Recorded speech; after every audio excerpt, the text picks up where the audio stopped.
All right, Beyond the Gates fans, here we are with the first full week of episodes for the month of December. What a journey. We are inching closer and closer to Winterfest.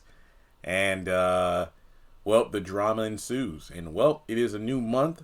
And as I said, the last month of the year, going to try to be consistent by getting these reviews up, the day they air. I do believe that in Canada, the episodes kept running, so they are 3 to 5 episodes ahead of us right now, meaning that you'll probably see soap spoilers across the net. So hey, it is what it is. But I know for me, I'm just glad we are back on our regularly scheduled programming. So with that being said, welcome back. Hope everybody had a wonderful Thanksgiving holiday weekend. And as we gear up for Christmas, let's see what Beyond the Gates has in store. Now, with Monday's episode, I do believe there was a crossover with two individuals who play on Real Housewives, I believe. Wendy and Giselle. I am not familiar with that franchise. I know of it, but I couldn't sit here and go like, oh my gosh, it's them. I don't know. But apparently it's a big deal. So if you're a fan, that's good for you. So, I want to give this a solid 8 out of 10. I thought this was a pretty decent episode. I know that some people have already seen the episodes and were like, it's not doing it for me. But, hey, to each their own. So, we start off at the country club, and Vanessa meets with Wendy and Giselle, and they're sitting on the sofas. And they talk about a new app. She's informing them of something called Heart Attach. Oh, instead of heart attack. Huh. Now, they're sitting there thinking it's some sort of like online shopping app, but she calls it an endorphin rush, but fails to say it's an escort service. Dang, Madam Vanessa and her devious ways. I mean, don't get me wrong. When they had the episode where her and Joey were at Uptown, so Vanessa could kind of, helicopter parent, if you will, one of her clients' dates to kind of gauge, okay, now this is the queen bee, the main social butterfly of the upper class. And if this date goes well, which I think Diego was her date that night. I could be wrong. Look, this was several episodes ago, but I do know that Vanessa used her business acumen and not to mention being a frequent customer of the escort service, she knows the ins and outs of it. So if it went well, then that's great.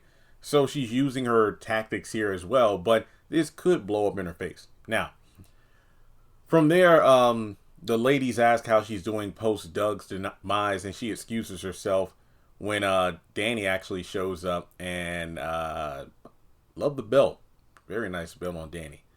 So Vanessa tells Dani that she's, I'm just around here spreading joy. Oh, okay. So after sitting at a table, Dani asks why she's mingling with the icebergs who are usually frozen and always alone. She shrugs it off, and that's when Dani puts 2 and 2 together about her working on her quote-unquote business. And she was basically saying, when it comes down to it, Gloria was basically breathless listening to her. And Vanessa says that Dani's ring is quite distracting because, it is shocking when you think about it, because up until this point, no one has seen her or Andre with rings on. I think, what was it, like those cigar bands or something? So that's when they talk about happiness and whatnot, and Dani feels bad she had to have Thanksgiving for the first time without her husband. And I'm just thinking to myself, so many people are, giving Vanessa their condolences about Doug without knowing that she's just picked up and moved on. Now, all of a sudden, you have Gloria and the other woman. They called the number that Vanessa gave them, and the thing is, one of them's married and off the market, And that's when Vanessa smirks, and the two ladies toss those cards down that Vanessa gave them, basically turned off by the idea that they were given information about an escort service. And that's when Dani's like, I know good and well you are not handing out business cards for this nonsense.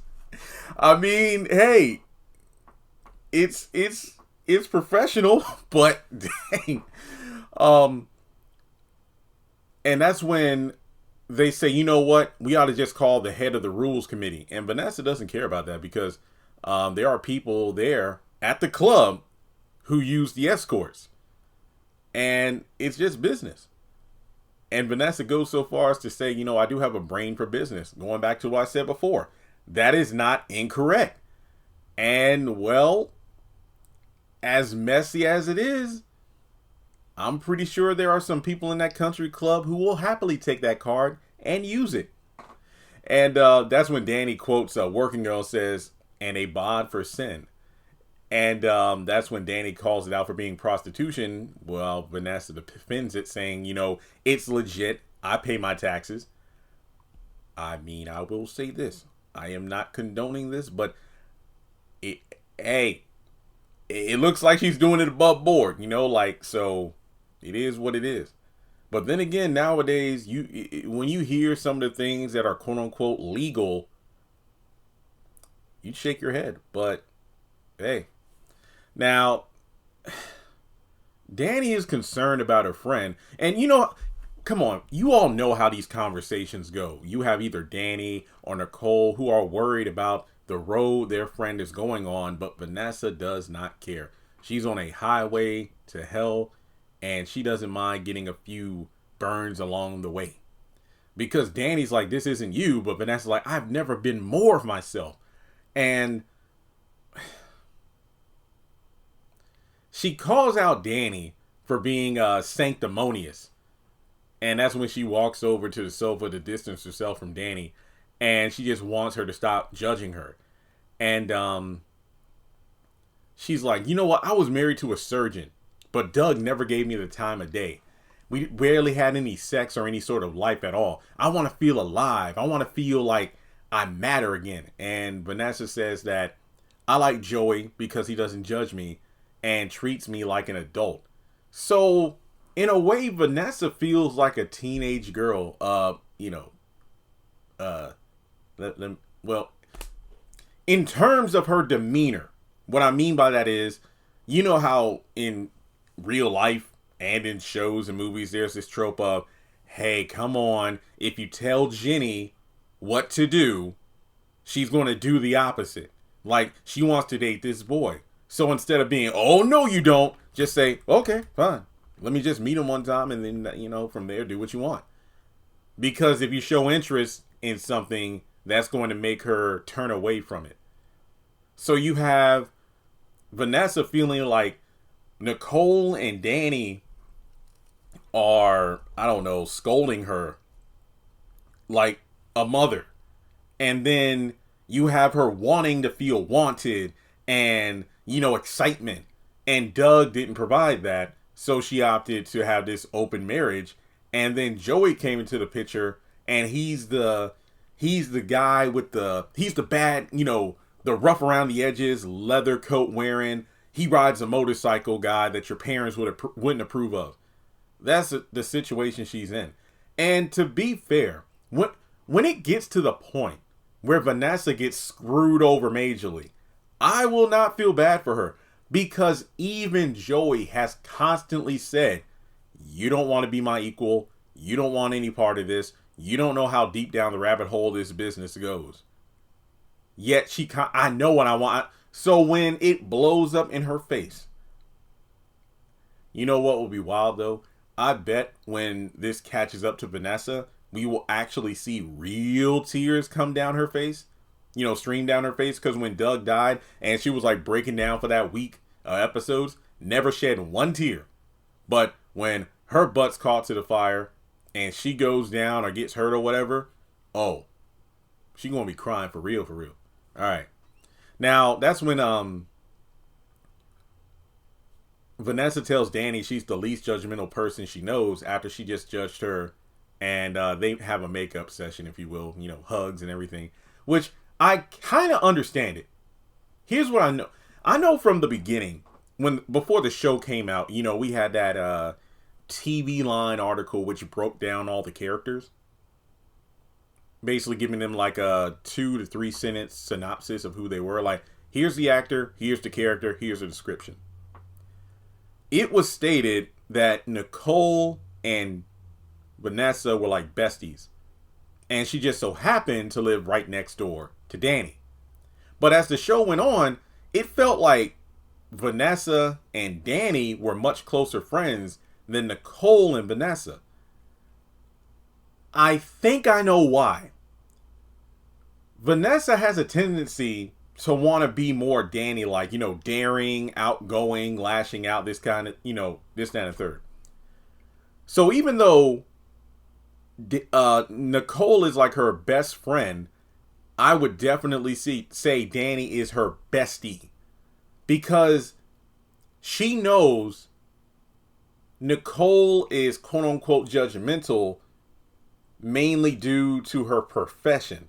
So you could tell that when Vanessa has something going on and she brings it to Nicole, 9 times out of 10, she's going to be treated as one of her therapy clients as opposed to, someone she can have girl talk with. Now, if she wants to have girl talk with someone, she's going to Dani. It's kind of like in Tyler Perry Sisters, where you have Dani, who is Danielle King. Dani, who's the no nonsense, I'm going to be, lash out, whatever. But at the same time, I'm going to give you that real talk. Like, there'll be times where I'll be right there with you, raising hell. But if you want someone to call you out on your bull crap, that's going to be me. So you have the sisters, Andy, Sabrina, and Karen, where if they're going through something, they're like, well, mainly Andy or Karen will gossip with each other. And, because they know neither one of them are better than the other. It's like, I'm doing this with a guy, and you can't judge me because you're messing around with this married guy. But if they want someone to kind of, help them straighten out, like, am I tripping?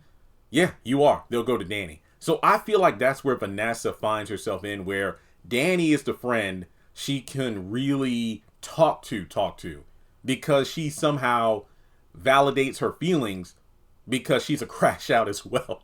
Now, let's be real. Vanessa hasn't been, pulling guns out on people at their weddings like Dani, which is why I feel like she feels some kind of way that Dani, of all people, is, calling out what she does as immoral and prostitution and whatnot. That's why I feel like she's really upset. Yeah, I can already tell this is going to be one of the longer reviews. So, it goes back to what I've said a couple weeks ago. If an episode really gives me something to work with, I could stretch out the reviews by bringing up other, episodes from the past. And I love these. These are some of my favorite, to be honest. So, after that, we go over to the Dupree estate, and Bill knocks, rings the doorbell. Vernon lets him in. And, of course, he's not happy to see his, former son-in-law. And that's when Bill is feeling nostalgic. I ain't gonna hold you. I actually liked Bill in terms of the whimsical way he walked into the home and looked around, because it really is a reflection of December, because it's hard, making it to this point of the year, and you kind of reminisce about, everything you went through, but other times seeing like the Christmas decorations, listening to Christmas music and whatnot, and going home for the holidays, it just takes you back. And of course, he's doing, that right now, saying, oh, so many memories about gathering around the piano and whatnot. And, they both kind of talk about the past, and Vernon is confused about what's changed to make you so nostalgic for the days when you were still part of the Dupree family. And Bill talks about how he thought things were perfect between him and Dani until they weren't, and he has regrets. And from there, Haley's his life right now and wants to be part of the community, while Vernon finds it touching, and he wishes Bill had felt the same way when he was still with Dani. And that's when he kind of goes off, because Bill made his choices. He left his daughter. He left the family. And when you took your heart away from our daughter, that also included myself and Anita. So he pretty much reiterates the point that we're all connected. And Bill whines about, the best years of his life and whatnot. But yet again, Vernon and I want to make a throwback all the way to episode 2. And you've heard me, if you listen to my reviews, you've heard me quote this line many times. Vernon reminds Bill about how there are consequences, and he knew of the consequences of what it meant to move back behind the gates after he did what he did.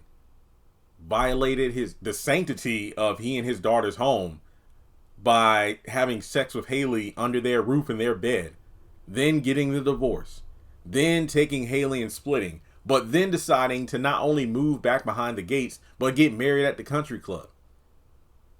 So he'll never forgive Bill for breaking his daughter's heart, and Bill claims that he gets it. And going back to episode 2, I can't help that I fell in love with an inconvenient man. And Nicole was like, and now you have to deal with the inconvenient consequences. So there's no point in you whining now. I think it really boils down to that Thanksgiving dinner toast that Vernon gave last week. That's what's really getting under Bill's skin, because now he's really reminiscing. And I'm thinking to myself, well, this is probably your last Christmas. And that poison works. So we go over to the hospital. Ted and Shanice are hanging the Christmas ornaments. Side note, how many of y'all have decorated for Christmas?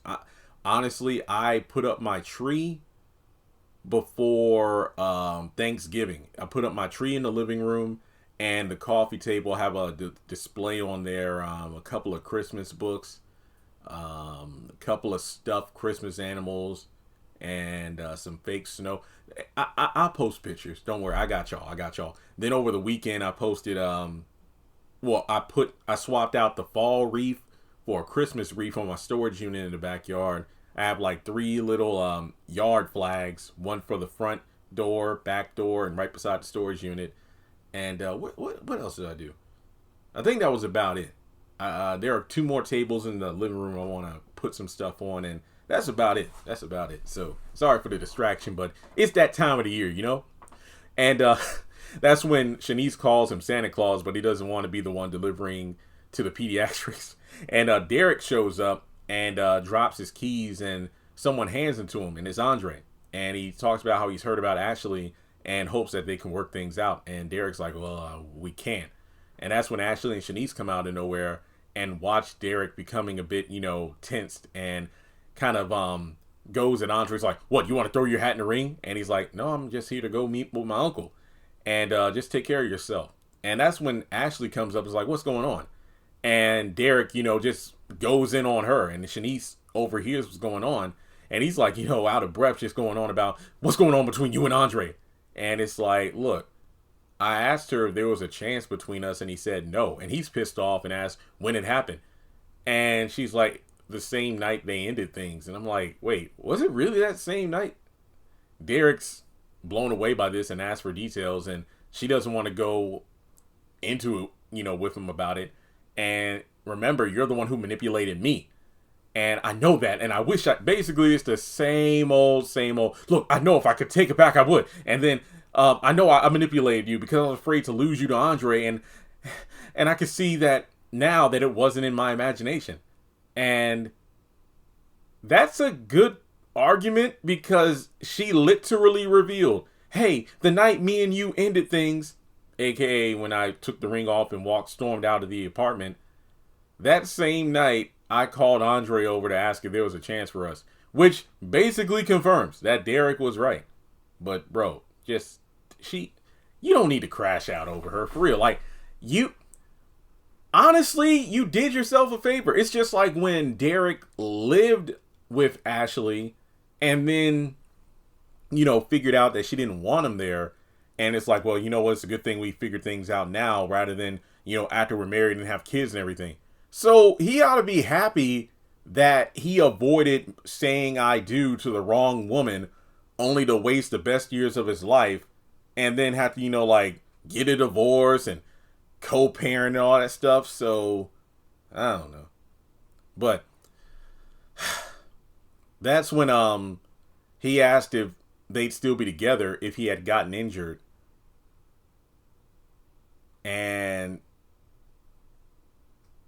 she's like, that's not fair.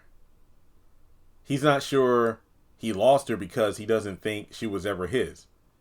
And that's when Shanice, tells him that Andre has nothing to do with what's going on. And then Derek's like, oh, please. But then she's blamed him for everything, and he takes that on, but she was wrong too. And I mean, that's something that some of the characters or fans have pointed out, that, like Jan and a couple other people have told Ashley, like, hey, Derek was wrong, but he wasn't the only one wrong in it. You're the one who said, hey, let's get married, so you can't act like you're completely innocent in this. And that's when he just leaves because he's pissed off, and goes to the elevator and goes home. So Ashley goes to Shanice and asks if she thinks she's hateful too. And Shanice tells Ashley that Cheryl made moves on Derek and he turned her down. He still loves Ashley, and Ashley wishes she didn't know that. So if I remember correctly, Cheryl's that chick from the fire department who's fine as I don't know what. And that's when Smitty is on a phone call with Martin about, his constituents. And he gets off the phone, and you have Martin's manager. Oh yeah, that's right, because I think this is the second time we've met one of Martin's employees. I think it was one guy at the house a while ago. I think some working on a speech or something. And the manager tells Smitty to sort through the campaign checks. And he opens something and says it's a check from Joseph R. Armstrong. Hey, is this the first time we found out Joey's real name? Joseph? Huh. He goes on to say the R is for reprehensible. And that's when the manager goes to take a call while Smitty rushes off. And when Martin comes, that's when he finds out his husband had left the house. So that's when Smitty goes to find Joey at the casino and introduce himself and ask him to take back his check and leave his husband alone. And that's when Joey just says it's a contribution, no big deal whatsoever. And Smitty wants Martin to have clean hands. And that's when Joey steps to him, knowing that, Smitty thinks he's dangerous. It's like, oh, you have no clue. And then Martin shows up, and Joey tells Martin that Smitty is making innuendos about his character or lack thereof. And that's when Martin says that I didn't ask my husband to do that kind of thing. And Martin says that they have a deal that they made, and it has nothing to do with Smitty. So Joey still gives Martin his vote regardless of this. And Martin asks if they're done, and Joey says they'll never be. And he tries to give Martin the check, but, Martin doesn't want it. And that's when the two men bounce, and Joey just looks at his check and smiles, because that's how it is. Like, when you get involved with the mob, it's not just a simple payoff or whatever. It's like, you're done when they say you're done. And that's if they ever say you're done. And, well, to round things out here, Andre visits with his uncle, and Ted knows that, Andre is distracted right now. And that's when Andre fills him in about Ashley asking if they can work it out. And he was like, what was she thinking? And that's when Andre admits that, well, I fell for Dani, which was quite a surprise. And that's when he, caresses his wedding ring and says that it works for them. And that's when he walks by the nurse's station on the way out, and Ashley's upset, and she says that she talked to Derek and it wasn't easy, but she's okay. And he mentions that, well, I'm happy for you. And that's when she begins to cry as he leaves the hospital.